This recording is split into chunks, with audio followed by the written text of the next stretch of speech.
all SAS. It's the 2-bedroom design. No garbage grinder here allowed. The design is for a 1,500-gallon 2-compartment tank with filter. There are 2 trenches that are 3 feet by 59 feet by 12 inches effective depth with vents. He's got a design of 337 gallons a day versus 330 for a 2-bedroom Granby design. The reserve area is between and adjacent to the trenches, 4-foot water table separation. Fill is required. He did the calculation for the ballast for the tank, and there is none required. The SAS and septic tank separation to wetlands and wells greater than 100 feet. Discussion, I've got the fill and the trench permit. However, I'd like to kick out for discussion in this case that if it were just according to Title V, a 2-bedroom house would require a deed restriction that said without a new septic system, they can't increase the number of bedrooms. In the past, we've let it float, saying, if they wanted to increase the bedroom by 1, they've already got it designed with the extra 110. But the reason we put the extra 110 is to increase the life of the system, not to give up the 110 by putting another bedroom in there. An issue could be that someone says, well, I've only got 1 bedroom anyways, so you've got 2 extra bedrooms built into it. But the drawing does say that there is a future 2nd bedroom going in anyways. And it's certainly out in the middle of no place. So things could go on without people knowing about it in the future. Bill and Lee, what are your thoughts? Well, my first thought, this is new construction. Yes. So is this garage, this gigantic garage, going to be some type of Morton building or something? That's not the way that it's drawn. It fits with it fits with the rest of the house. But again, that's just a drawing, an architectural drawing that we've been shown. And it's attached. There are actually stairs that go from the garage into the basement of the house. Okay, but I understand the point that it's set that far back off the road once it's permitted, and they could pretty much have free reign to modify, add bedrooms, kitchens, in-law apartments, whatever, theoretically. That's right. And do as they please. That's right, Lee. And I think, again, looking down the road to the next owner is going to look at this plan and it says 3 BDR, 3-bedroom, and they're going to scratch their head and they're going to say, oh, I can add 2 more bedrooms without any problem. And they do so, and they don't even come to us for guidance or a permit. So the problem is, unless this is formally on the deed at the Registry of Deeds, there's really no way a lawyer or a real estate broker is going to know about this upon a future conveyance. So your thought, Bill, is that either add the extra bleaching to bring it to a 3-bedroom design or put the restriction on the deed? I think so. That's the only way we can do this in a fail-safe fashion. Otherwise, there's going to be confusion down the road, and it may end up a bit of a mess. We let this fly on, not you, Bill, you weren't here, on the the house on Amherst Street, Lee, where Easton comes into Amherst Street. It's it's adjacent to the Kizier farm property. There was a house that actually, I forget what the woman was. I think she's a nurse practitioner. And we did allow the 2 plus the 1, the extra 110 go in without the deed restriction. But I'm of Bill's feeling that the way you do it is just say, you don't want to put the 3-bedroom, fine. You put the design, you put it in the deed just to make everybody knows that's what it is. Then yeah, that's right. Because when they convey the property, there'll be no confusion. Otherwise, there would be tons of confusion. People wouldn't even know they had a problem till they've probably owned the house for 2 years. At least this way, the closing attorney should read that document in the paperwork. Yeah, It's a safe way to do it. Anyway, what are you're thinking, Lee? No, I agree. Because of all these factors, especially the location of the house and the SAS, putting it in paper from right now forward is the only way to go. The only house I can think of that we did this on was that house on going up the hill on Truby. I know. I think that's truly a 1-bedroom. That was years ago, but that's the only one I can think of. But but you're right, Dick. That other house, adjacent to Kizier's, is the same configuration. But the way the house is laid out, the only thing they could do there would be to add into the garage. But that's at least somewhat accessible and visible from Amherst Street for what it's worth. Yeah. I think that from Bill's standpoint, that what you do is just say, you know what, this is, as we've seen as we get further and further into all these people trying to make changes, that you just tighten them up and say, the rules are the rules. If you want to do it, file, and everything's above board, and you don't worry about people acting, in a way that's either legal or ethical, whatever. It's just everybody knows it. Right. And again, with a 2,800 square foot, that huge garage, again, the next owner would probably take that space and carve it into 4 different rooms. Yeah, or do something for sure. Right. And like you say, being off the road, it's very easy to do under the cover of darkness. Yeah. I mentioned to Alan, I said, what's really crazy? When I'd go up there for the perk test and say, wow, whoever's up here is going to have a 4-wheel drive to get up to the house. This is crazy. And now we see a garage to be here. I'm thinking my car won't make it up there, and they're going to be driving tractor trailers up there. So maybe they're going to be doing something with a garage that big. That's for sure. So, okay. So, Colleen, what we're going to do is we're saying that we end up approving it subject to Phil and subject to the trench permit. However, they also, with this design, have to, before we approve this, have to show us evidence that they've modified the deed and it's been filed. And then we'll issue the permit. Okay.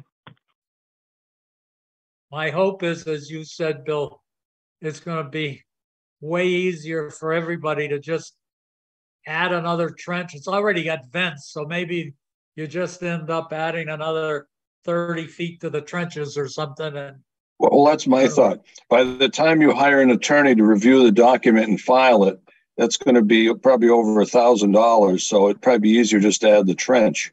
Yeah. Okay, so that's what we did. It's now 7:15. We have on the the agenda to discuss the Union Mart fine. We did explain, Lee and I decided at the last meeting, Bill, that we thought that the fine decision should be the three of our decisions. Essentially, what's happened is, just to refresh everybody's memory, we ended up fining because the owner did not get his license to sell cigarettes from the town, even after numerous prompting by Colleen, that we chose for the 24 days that he sold without a license, that we would consider each of the 24 days individual violations, but individual first violations, as compared with saying the first day was the first one, the second day the second one. So the fine went to $2,400 instead of $8,000 or something if we had gone first, second, and third. What the owner said, Bill, is that he left the responsibility to get the permit with, he called it his counter. I'm thinking that means his accountant, but I'm not sure. But he said several times counter. And he said he had all other permits, although Colleen looked up and found out that he still hadn't gotten his common victualer's license from the selectmen. And the other, in passing, he said that before we closed, he said that he wasn't doing anywhere near the business that he had expected to do, and that he was saying it was a hardship to pay the fine. We told him we would discuss this at 7:15 today. My feeling is that, actually several feelings about it. One is that he was given ample notice, and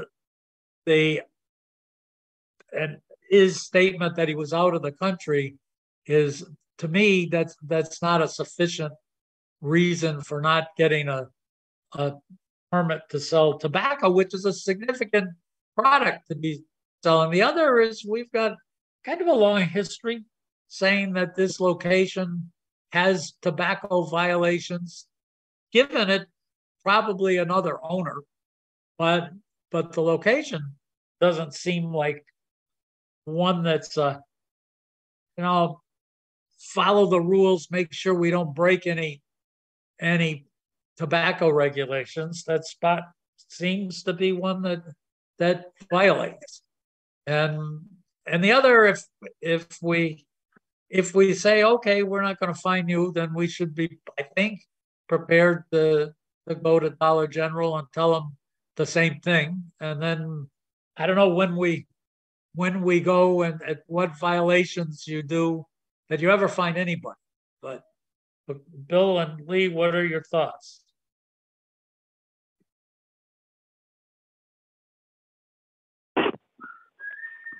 Well, I agree with your comments. Apparently someone was hired to act on his behalf. They failed to do that. But that's something that the board is not responsible for, nor can control. We have a similar situation with another store in town. And I believe that the fine process could have been much greater than this. Could have been an additional fee every running day, which we did not do. Understand the individuals having some difficulty with their anticipated income, but again, that is unfortunately not our jurisdiction. Our jurisdiction is the tobacco license. Colleen's gone out of her way to let it be known. And also has come to light, as you pointed out correctly, Dick, that the other town license was also ignored. I don't see that we have any other choice than to enforce our original discussion. Bill, what is your thought? Well, when was the first violation of January 1 or January 2, Colleen? I think it was January 1st through the 24th. Okay. And when did we alert him to renew his license? It was back in December? November. No, it was the middle of November. I sent out the. Okay. Yeah. All right. And we sent that notice to the store, or how did he get that, or his agent? How did his agent get that information? The application? Yes. Yeah, I sent both. I had sent to the store, and I had gotten his home address also, because I wasn't getting anything back. So he did get that notice at his home address too. Okay. And I guess he's arguing, Dick, then that he was out of the country, so he didn't get the notice at his home. I suspect that's. No, he didn't. He said that he didn't say that he didn't get it. He just said that the guy that he told to get the license never got the license. Oh, okay. All right. So he has a store manager that makes the deposits and pays all the vendors and counts the cash at the end of the night. So that guy is certainly capable of coming down to the Board of Health office and paying for his permit. So clearly that was a simple task, a relatively simple task for him to do. So I agree, Dick. We've essentially given him a break with these first-time offenses, and we've saved him probably close to $5,000. So again, I think the $2,400 fine is indeed appropriate. Okay, Colleen. So the three of us have discussed it and reviewed his arguments, and we all are in unanimous agreement that the fine does stand. Okay. Okay, as we go, I don't see Alan here yet. He's got a 7:30 appointment, so we can take him when he gets here. But as we'll go through our list, I've got Colleen's timesheet. It's a 70-hour work time for the 2 weeks. It's a normal 70 hours for the 2 weeks. Are we okay with that? Yep, I'm fine. Thank you. Yes, yeah. And I am too, Colleen, so I'll sign it and send it to you. Next one, the payments to the treasurer. That's a total of $910, $740 for Board of Health and plumbing permits, $120 for Board of Health licenses, $50 for Board of Health fees. That's it. The total up to $910 or $910. Are we set with that? Yes. Good. Yes. I am too, Colleen. Okay. Next one is a renewal to operate a mobile food server for the 2023, and that's for Bruiser's Barbecue at 125 College Street, South Hadley. Are we set with that one?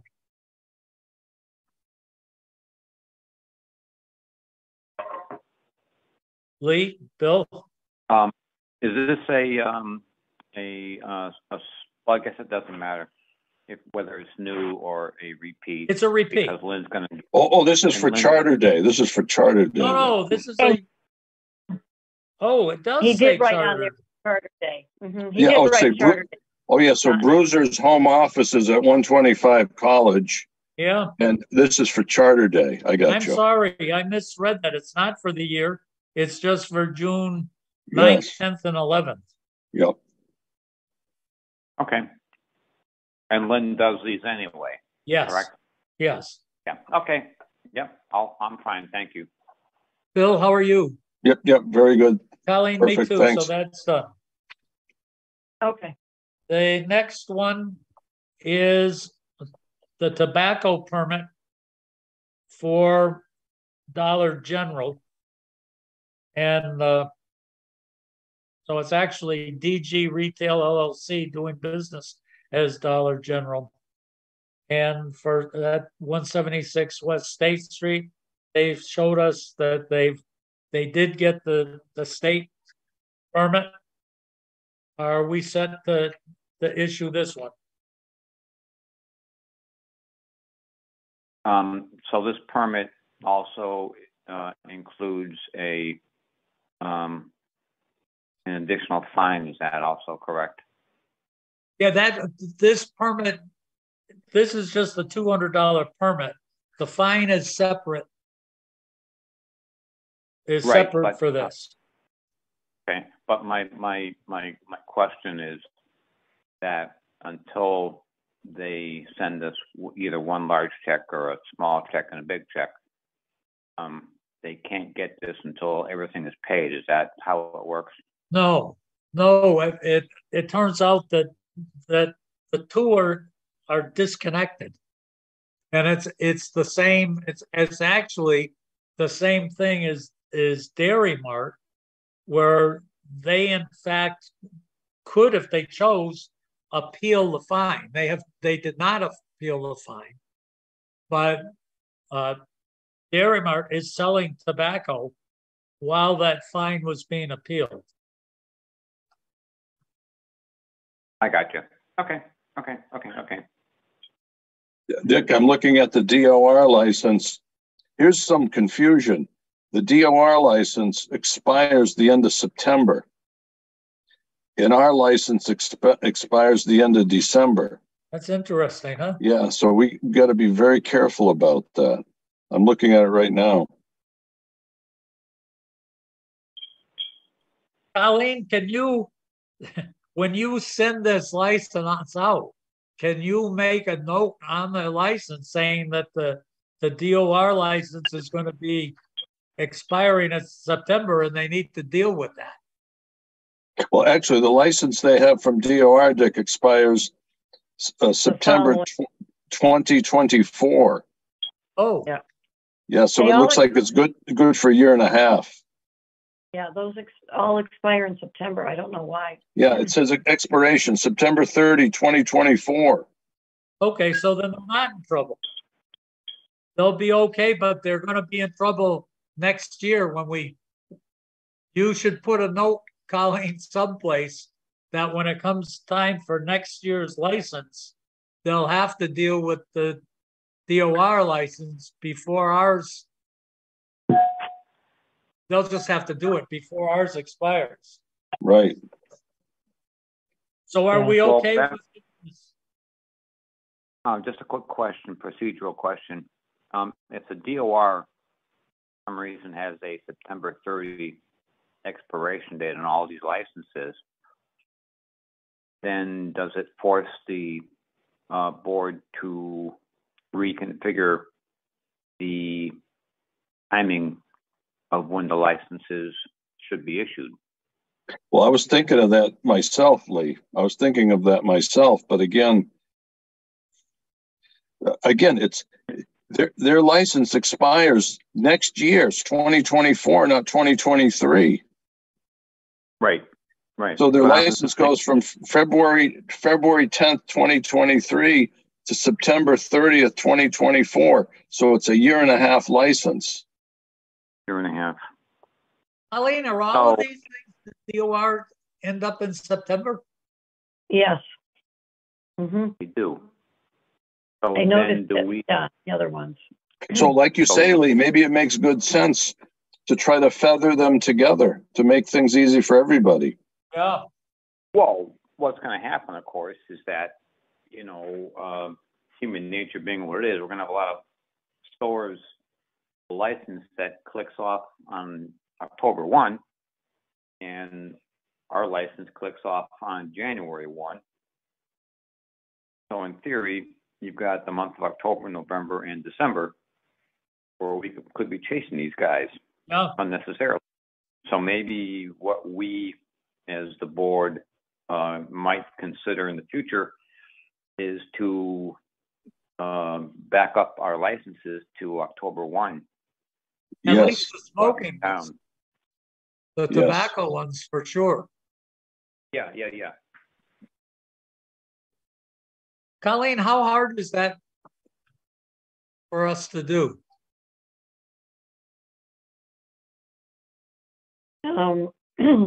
Well, I guess if you, like, most of the places already have them for this year going to December, and then it'll be, I guess,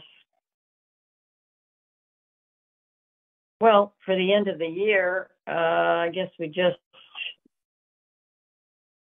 send that out for, you know, for October, saying it was due for October instead of. So if we've got everybody else has their license good till the end of this year, this one we could also give to the end of this year, because as Bill is saying, the DOR license goes to the following year anyway. So these guys aren't going to be in trouble this year.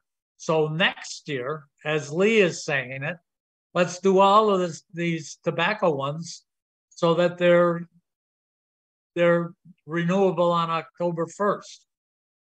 So we don't have to do anything other than approve this one and next year take care of it. Yeah. That makes sense.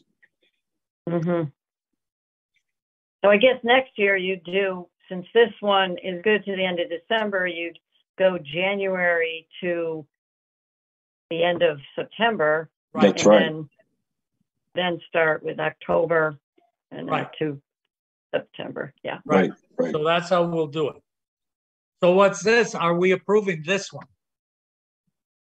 We have to do this. Bill, I agree. Yes. Yeah, I agree as well. Okay. Now, is there... So we did two things that we agreed just now. Is we approved this permit until the end of this year, calendar year. And we also said that starting next year, the license will end on the 30th of January, of September. Yeah. So we did both of those things just now. Now, Dick, the fine for Dollar General, when is that due? Their fine. I'd have to look up how long they have to pay before they do it. Yeah, Colleen, when was the fine mailed out? It was mailed out right after January 24th. Okay. So I think the 25th or the 26th. So it's been, been a month. I know I was thinking, do I send another? Did you send it to the? Did you send it to the corporate headquarters in Tennessee, Gathersburg, Tennessee? Yeah. You did. Okay. Yeah. And to the store. Okay. And through email. So I know someone got it. But... Okay. So the logical way to do that, where we are now, is to send two. One is to the owner of Dairy Mart, saying that the board decided that we would enforce the fine, and we would like him to pay it within the next 30 days. And then we send out the letter to Dollar General saying the board approved your tobacco permit and that we would like to receive the payment, the $2,400 fine payment within the next 30 days. So I'll both of send them get a letter. Do I send the permit to them? Send the permit to them? Yeah, so you send the permit too. Say we've approved the permit, Yep. but now we want our fine money too. Yeah. So, what's the time cap on this thing? We'd have to look it up in the regulation. I don't know what it is, Lee. Okay, because I'm just figuring that, you know, it's March 1. So we've got 8 weeks behind us. And obviously we don't want to drag this thing out for the next 4 or 5 months with nothing to show for it. I think we'd have to look. There's some period in there that they've got to appeal the fine. I forget how many days they have to do that. So the clock doesn't start until the point that they don't appeal it. Because they obviously don't have to pay the fine if they've got a right to appeal it. I think why don't we just send the letter saying we'd like it in the next 30 days and let's see if everybody acts the way they're supposed to. On another note, Dick, I sent another email to Tyler Avery on the stormwater issue a couple of weeks ago. No response whatsoever. Okay. For what that's worth. I asked him for an update. So I hope that's not a indication of how responsive these folks are going to be. Maybe in that same letter, Colleen, is worthwhile saying the board has attempted to get in touch with Tyler, their agent, to discuss the progress on solving the stormwater control problem. And we've been unable to make contact. When can we expect a response from Tyler? So we'll get on their letter, we'll get 3 things to them. Okay. Good. So the next thing I have is a renewal for installer's permit for Alan Katowitz for this year. Are we okay with that one? Yeah, that's good. Yes. I am too, Colleen, so that's set. Okay. The next one I have is a well permit, which is it's for lot 8 on Cold Hill, and it is a different lot than we've been talking about. This one is one of the Jim McMonigal properties, and I did drive by there today and found the referenced 24-inch hardwood tree. And it, as compared with going a little further to the north, it looks like there are 2 additional lots that are being cleared. One of them has a for sale sign on it. And this one is the lot that's furthest to the south.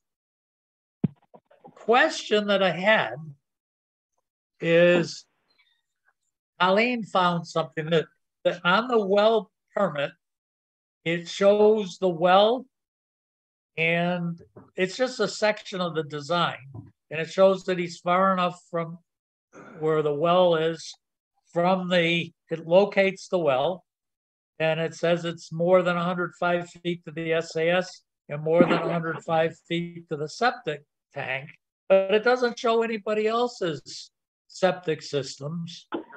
And Colleen, when I asked Colleen about it, because I thought it was the wrong lot, Colleen sent me another section of this septic design from Neil Jackson. And on it, it says that there are no other septic systems observed within 200 feet of this well. And when I looked at that area, it seems hard to believe that there are no septic systems within 200 feet of this well. So do Dick, we, Is this a lot Dick- across some of the white residents?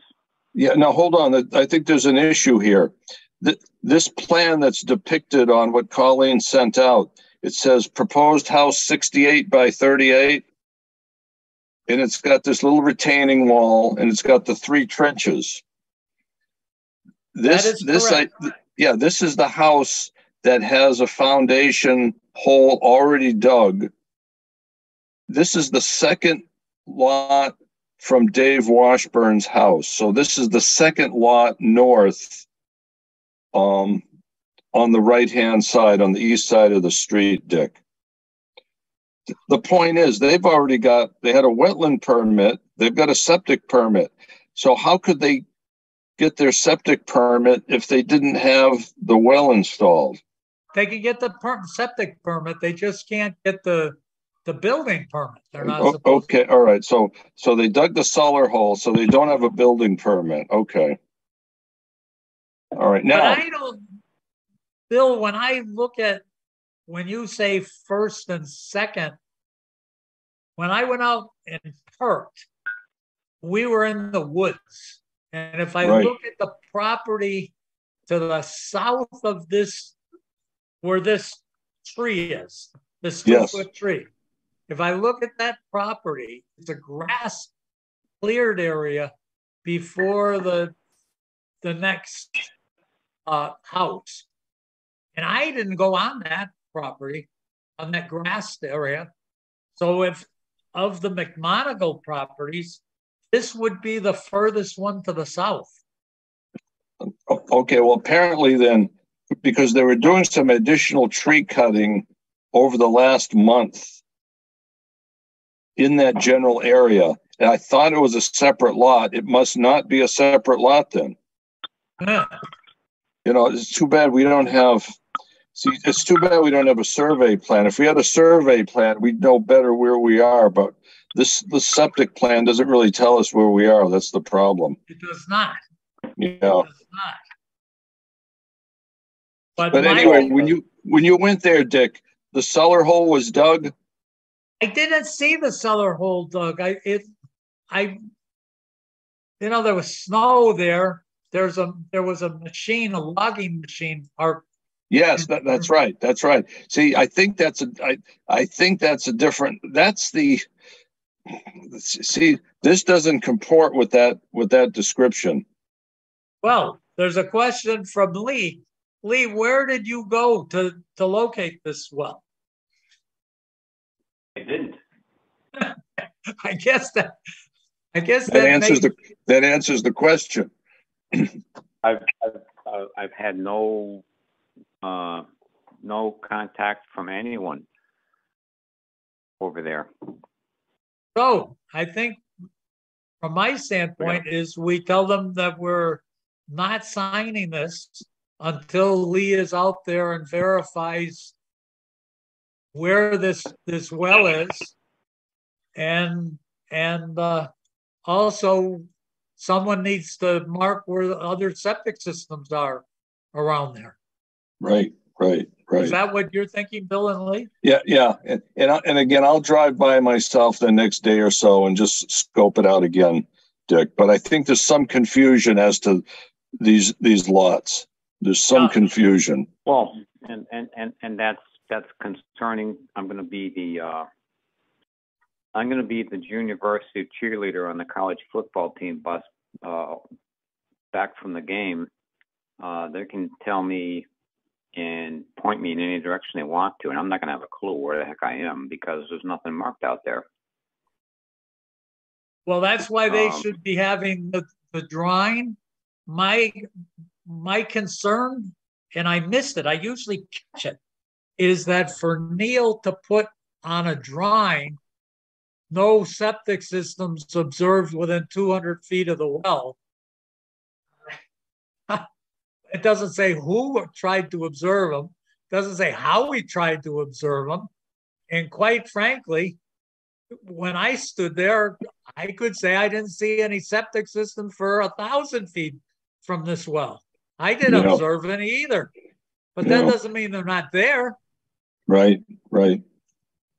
Yeah, that's the whole problem with having multiple contractors running in and out of these building lots, because it's on a first come, first served basis.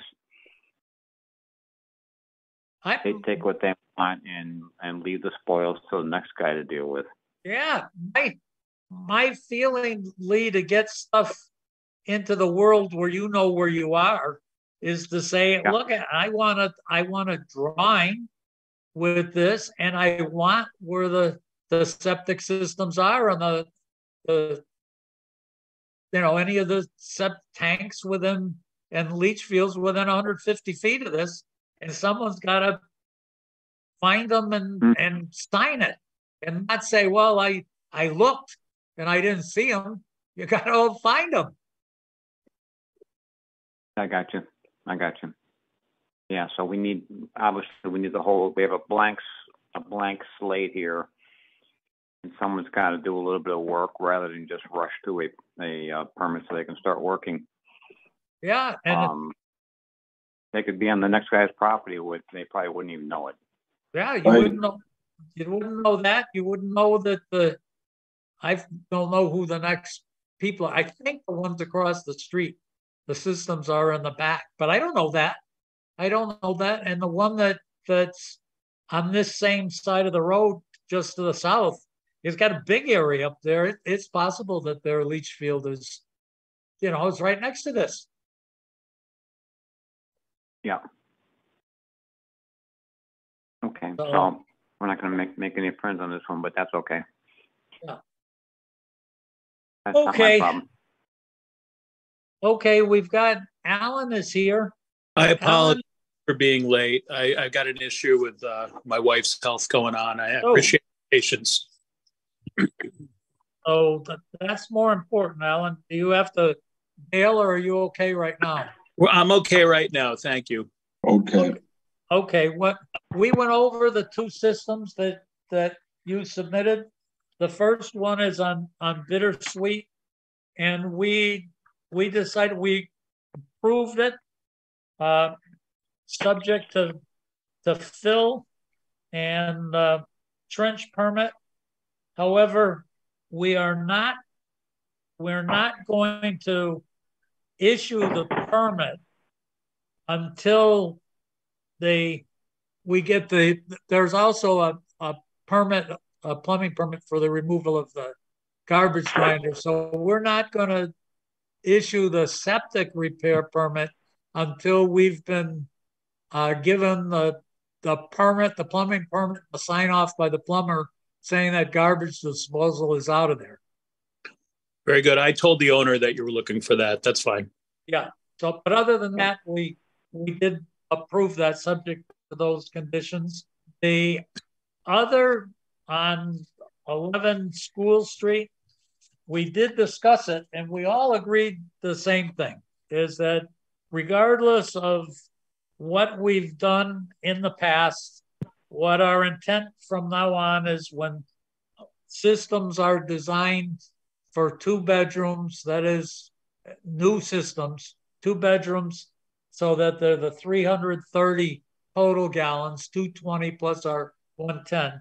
We're going to require that before we grant the permit, that the deed restriction be filed. Mm-hmm. Okay.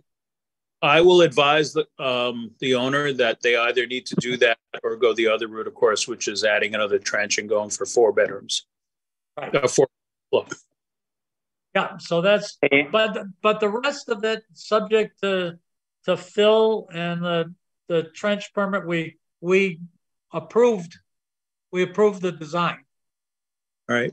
It's just, and we felt the same way. It's the choice that perhaps when he looks at the time involved and the money involved, that it may be more expeditious to just extend the trench or add another trench. As I think I'd rather put money into my own property than into an attorney. So that's right. we also feel the same way. Hmm. So that's what Alan, we are. there was, excuse me, there was a brief discussion of trying to coerce a effluent filter onto Bittersweet. Oh, that is true. I forgot about that. That was a discussion that we said we can't do. We can't force you to do, but I'll advise it. I don't think it's a problem. Yeah, we can recommend it. That's for sure. Okay, that's all we can do is ask. I don't have a problem. I've probably told you this in the past. I put one on my own system, of course, but I just get a little squirmy when I don't know if the next owner of this house is going to really pay attention to this or find out the hard way that they have to maintain it. I know. Yeah, I get it. I get it. But I will down and recommend it certainly. Yeah, and Alan, if you use the larger diameter, not the A1800, the A100 style, or one of the larger ones, those are essentially maintenance free. Those will not clog. The smaller ones, you might have to hose them off once in a while, but the larger ones I've seen will go forever. They're essentially self-cleaning. So if you select the right effluent filter, it should not even be a maintenance issue. I'll tell you a quick funny story, and that is you're absolutely right. But I did have a customer who was vegan up in Leverett, I believe it was, who was actually putting sunflower seed shells down the drain. Well, you saved them a lot of money on a new leach field. I guess so, but boy, I had to give them a little talk about that. Wow. Yeah. Well, that again, it's just like an oil filter in a car. You can pay me now or pay me later. Yeah. Yeah. Okay. Very good. Good story. Wow. Okay. Thanks, Alan. Thanks, Have a Al. good night. Good luck with your wife. Yeah. Thank you. Yes, all the best to her. Yeah. No, it's hard. She just doesn't have a robust immune system. The other thing I mentioned to Richard earlier today, and he knows about this, is I'm going to be moving into this Forge Pond property. We're going to be having a lot of discussions about it. There's a few different ways to go on it, in short, but we'll be talking more about that. Okay. Thank you. Okay. All right. Thanks very much. Good deal, Al. Thank you. Good to see you. All the best. Yeah. Thanks. Bye. Thank you. The next one I have is COC for 145 Rear School Street. Lee, that's the one that we were talking about across from this one on the hill. Is that all set? Yeah.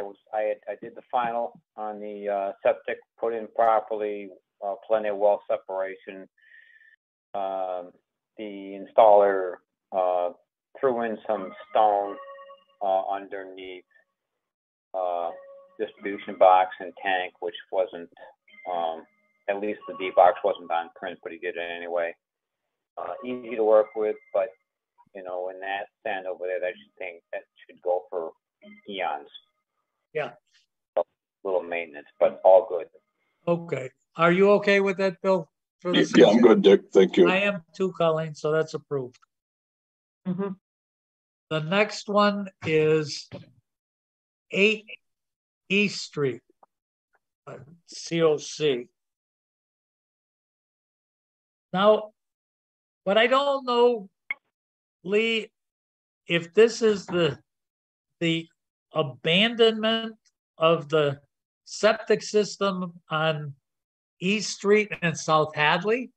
That's actually Lyman Street. This is the one that Joshua Fugler put. Okay.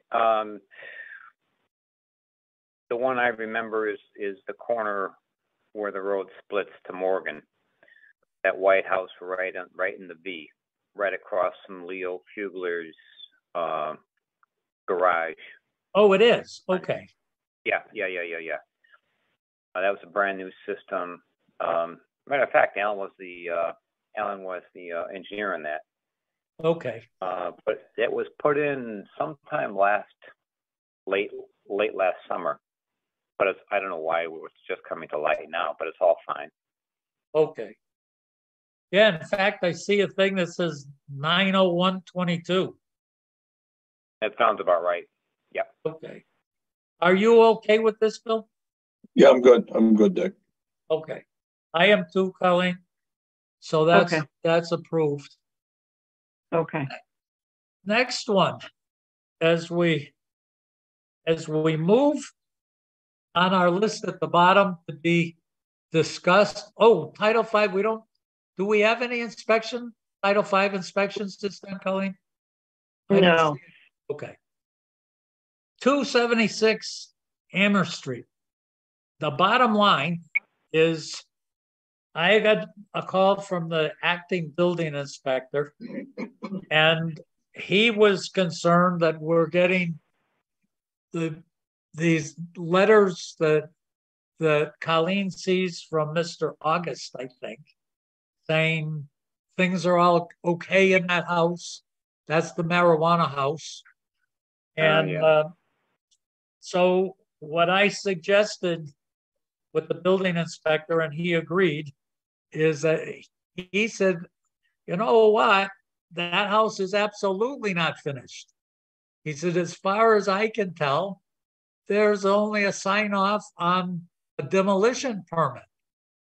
And so there were issues with electrical, fire issues, building issues, and I suggested to him that this was not a Lynn kind of inspection. This is more of a overall facilities compliance, building compliance kind of thing. So we set up an inspection that was going to have the building inspector, the electrical inspector, the fire chief, me, supposed to have the builder, so everybody could hear it together, so we didn't end up with the builder saying, hey, Board of Health, we're just waiting for you. This thing is all ready to fly. Well, it turns out that there has been more than just demolition done.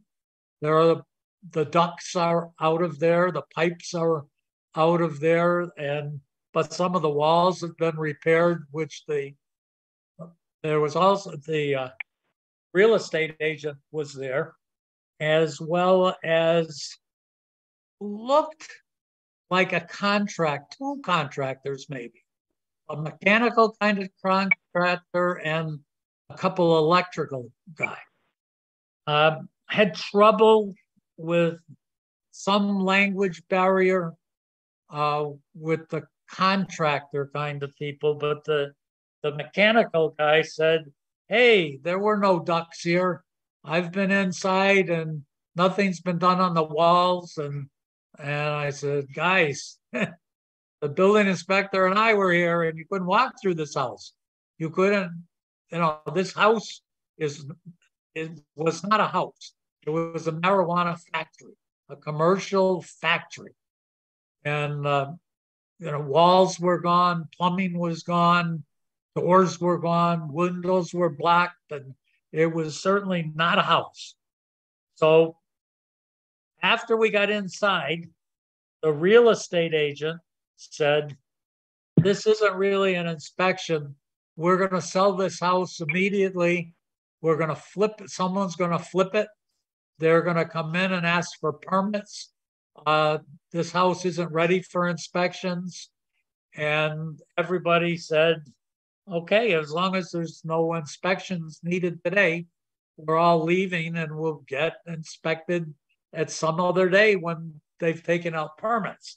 So we did end up leaving, and the fire chief said that his intent was to put a red X on the building so that his people wouldn't go in as long as it wasn't fit to have anybody living in it. The real estate agent asked, can I sell this? And we said, you can sell it. You can sell it. You can sell a fence. You can sell a rock on the lawn. You can sell anything you want. It's just that it's not set up that people can live in. That's what everybody agreed. There so that's the status. We all left, and then Colleen sent out a letter from a real estate agent, Ziomek, I think, an attorney, about selling the house, a condemned house. And the question came up, and I told Colleen we should, as a board, should discuss the septic system. My feeling when I looked at it is that this building was not a dwelling when I went to see it with Greg Briggs. It was a factory, an illegally constructed factory to grow and process marijuana. Walls had been ripped down, plumbing had been ripped out, doors were gone. There were no safety, fire, CO monitoring, ventilation, all the things that made it so the house wasn't fit to live in. The dwelling wasn't fit to live in. And that for sure, when Greg and I saw it, we said, this is not a house. This is not a dwelling. So now when I look at Title V, and I'm boring the cat, that's for sure. Sorry. Well, out of the mouths of babes. I know. At least you didn't bite me. So, that's another story.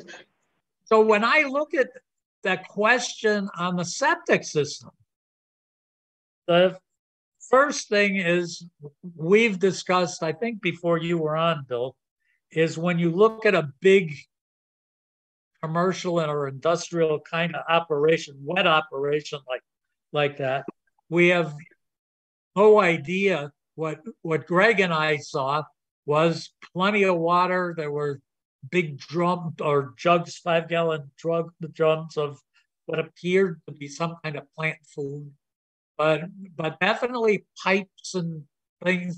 This was a wet operation with big tanks that are 18 inches deep by 10 feet by 15. Like you said, it was like a unit operation, industrial chemical plant, for crying out loud. Right. So, but it definitely wasn't a house. And so if you look at Title V says that if you change the potential to, or increase the potential to generate waste, you have to change the septic system to meet current Title V standards for the new intended use. So in this case, it was a zero designed, well, I don't know what the output, but it wasn't a house. So if you change it from being a non-dwelling to a dwelling, and a dwelling that had, when I saw it, the water was shut off, but what I also saw was the plumbing removed and toilets disconnected and hoses. I saw at least one hose that was going, I believe, into the toilet. But regardless, it was essentially a zero output building. And now someone's going to come along and say, I'm going to reconstruct this building and make it into a dwelling, 2 dwellings, 3 dwellings. We don't know what they're going to do, but it's going to be, the intent was to put it as a dwelling. Now, if the person who buys it is going to make it into a warehouse type thing with no toilets, then there is the potential to generate waste is zero. So they wouldn't need a system. But my interpretation is that since it's going from zero up to something else, whatever they decide that's something else of, they have to have a Title V system that for that potential new use. You know, Dick, there's another problem there. That's zone residential. That's RS1, I believe. They had a non-complying business in a RS zone. It could be. Right? So by the de facto issue there is it's a non-complying use. Non-complying use. Yeah. So but I think, Colleen, the answer to the lawyer is that when it's done, the septic system has to comply with the current Title V standards for the potential new use. So she understands that her question is, gee, that passed the Title V in 2002 when it was sold. Well, it was a dwelling then, and it got converted in the past 3 years. It got converted into something totally different. And so that Title V is not valid for what it's going to be made into. And like you say, if that existing system is 40 years old, it's probably grossly undersized for the current code. Well, it could be, depending on what the soil is like in there. There are pockets of sand in there, but the sand is usually when in that area where you look at that ledge where the shear faces are in that area are on the northern side of those rocks. And there's sand just to the north of those shear faces, but on to the south of the shear faces, they may not find any of it. Right. And again, this house is probably 300 feet from Thornton, that lot on across the way that we dealt with. That new house on the corner, right? That's right. It's right across the river from that. Yeah. Okay. So she has to get an engineer in there to look at the septic system, or? No. Not yet. Not yet. She's going to have to find out. She certainly can get an engineer on and say, what is the septic system that's in there? What is the soil like? She can do anything she wants. But by the time she's done, she's going to need a system that meets the current Title V standards for the potential use. So if that place looks to me like that house could be a 5-bedroom house. And it's right on the river. Right on the river. Yeah. And that if she's just asking, to the best of my knowledge, I've never been on that lot. I don't know, Lee, if you remember whether you witnessed the Title V there? Yes, in the front of the house, the front door, there's a curved sidewalk. And on the river side of the sidewalk is where the SAS is located. There's a pool around the corner and a pool house. And the SAS is towards the river, but also towards the chain link fence on Amherst Street. Which is sitting on top of that rock outcropping that the road goes through. Yes. Absolutely. So yeah, no 4-foot separation there. No, like 4 inches. Yeah. But academic argument in a building of that nature where it was residential and the residential use ceased for what length of time we don't know. Now they want to go back to residential. I'm guessing this is new territory. Does Title V even, or does Title V documentation even discuss whether or not that SES can be reused? Oh, I think you can be pretty sure that it can't. But what Title V definitely says is if you're going to change the use and increase the potential to generate water, you have to upgrade the system so that it is a current Title V system, not passing a Title V test. It has to be a Title V system. Okay, so going forward, it has to be 2023 specifications throughout. Right. Okay. That's a full upgrade. That's a full code upgrade then. But that's what I'm hearing. Yeah. Which we're going to end up in a spot when it comes, is to say, how do you deal with it? Do you deal with it as a repair? Mike, I'd be willing to bet if you called it new, it wouldn't pass the current Title V. I'll bet there's not enough soil. But Dick, I guarantee whoever buys the property is going to hire an engineer, and they're going to try to argue that they can reuse that system. So we got to prepare for that argument. Right. It's coming. Yep. Right. But for sure, Colleen, is for the attorney to know that this is not a situation where the old Title V inspection fits, and it is not a Title V that's needed. It's going to be find out what the intended use of the building is the new building is going to be, or the new intended use of the building will be, and a system that meets the current Title V regulations has to be the one that's in place there. Mm-hmm. Well, should, and I don't know how to approach this, I'll just throw it out there.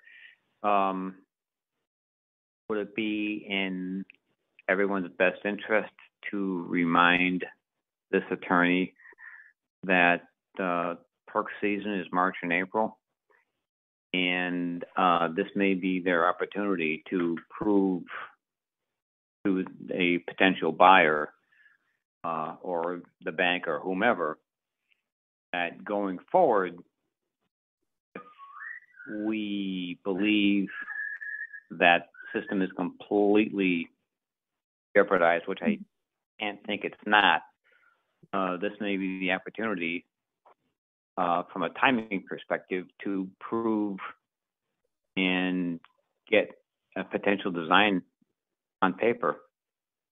It probably, that's where we'll end up having to discuss, do we let them consider this a repair and get out of our March and April time period? But I think you're right, Lee, is to say, guys, we're just into March and April now. If you're thinking about doing something, this is the time, just in case the board says we're going to look at this as new construction and need water table to be done in March and April, that we ought to be doing that now. Yeah, and the other reality is that due to the geography of that location, there may or may not be ample soil to handle a 4 or 5 bedroom house. Yeah, today's code. Yeah, I don't know what we're going to find there. I don't know. Well, I'm just throwing it out there to try to give them fair warning to prepare, and it's not going to take that much money to poke a couple of holes and have an engineer lock it. Now's the time. I don't know where the well is there, but if I were guessing, or I don't know the size of the property either, but if I were guessing, I would be thinking that you need to move away from the road behind the main house and someplace back in there, you might find some soil. But if you're saying that the existing system, Lee, is in the front, more than likely the well is back there. So you're probably going to end up having to move the well to, up on that rock or something, and the system in the back. Right. But who knows? Yeah, the whole thing's gonna have to be potentially reconfigured.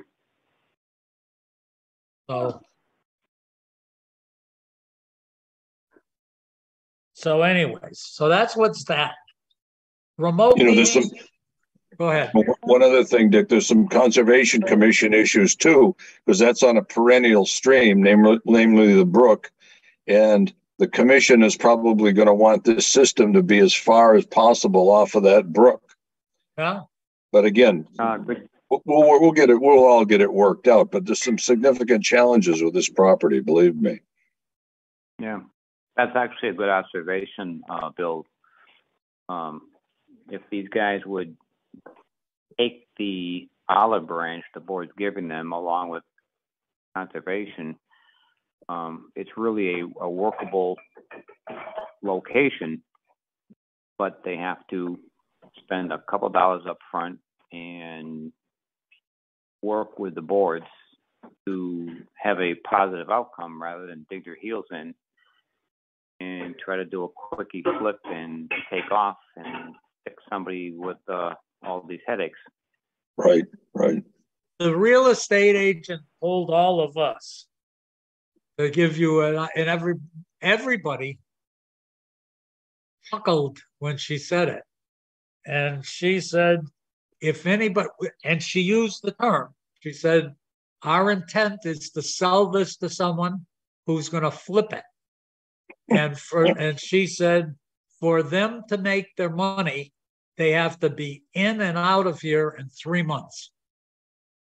And everybody chuckled, saying, you didn't look at what we just saw in here. So I guess your statement about March and April, if in fact they're going to be out of there in 3 months, I guess in March and April they have to do something. Yeah, so, they're just looking at time and dollars. Maybe they're used to this type of a scenario. Maybe not a marijuana factory, but on the inner city where your water, septic, and gas is underground, it's no issue. Yeah, this is a whole different obvious scenario that we've got here. Yep. But I don't think 3 months is gonna necessarily happen on that piece of property, but we'll see. Yeah, Dick, who technically owns the property right now? No. Oh, Colleen, we got a note from somebody that said that he owned it. It was an Asian kind of name, I think. I don't know how to. Yeah. Okay. Oh, yeah. It was XU or something. Okay. Well, here's the kicker. Of course, they had a tax payment. They had a real estate tax payment due February 1st. They've got another one in May. This guy's going to make a bunch of tax payments before he can even sell the property. Yeah. So he's really going to go underwater on this. So they're in arrears on the taxes as well, then. We don't know that. We don't know that, but they're going to be paying good tax money before this thing gets resolved. And I think that's what the realtor probably meant. They're going to flip it within 3 months before the next tax payment is due. Oh, I got you. Yeah. I was thinking 2022. Yeah, yep. And then with money at 7% or something, now it starts to be a bigger issue. Yep. So the next one is remote meetings. We've kicked it around.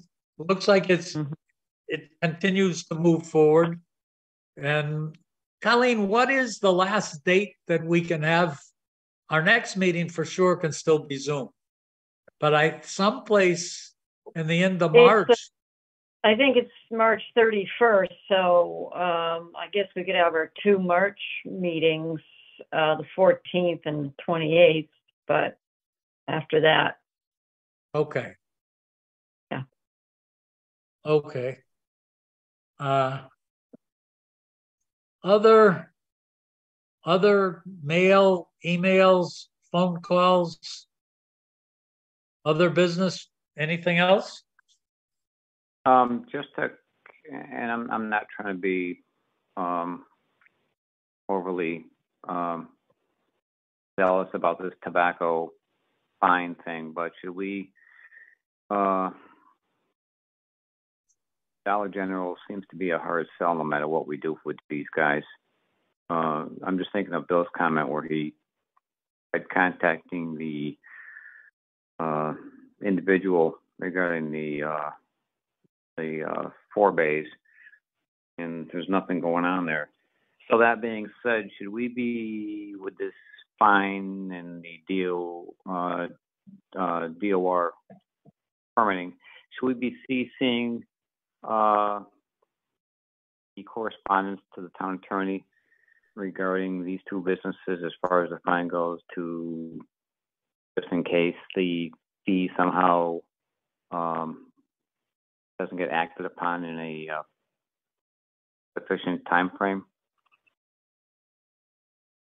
I don't see the downside of passing that along to Brian. Yeah, no, that makes good sense, Lee. That might give Dollar General a little more motivation to pay in a timely fashion. Good point, Lee. Good point. Mm-hmm. Yeah, I mean, they've got people that just do this type of work, and we still can't get them to do it. So it's confusing to me. I'm not worried about the guy across my high school as much, but Dollar General, for some reason, doesn't appear to be as good of a neighbor as I thought they had the potential to be. But that's just my own observation.